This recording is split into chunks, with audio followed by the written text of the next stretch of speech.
La situation est qu'aujourd'hui, ces trois pays qui se sont mis ensemble pour créer cette alliance ont des problèmes très similaires. Nous avons des pays qui ont été envahis par des groupes armés qui déstabilisaient même l'autorité de l'État. Nous avons aussi une économie qui est très instable vis-à-vis de l'international, des pays qui dépendaient beaucoup de l'aide extérieure.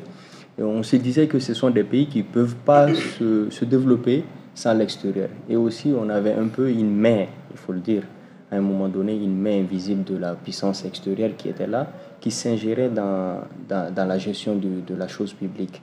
Et là où nous allons parler de l'ingérence politique des puissances extérieures.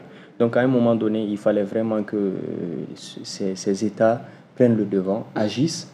En l'occurrence, il fallait également que la politique change de visage, parce que nous avons une très grande longueur d'avance entre les gouvernants et les gouvernés.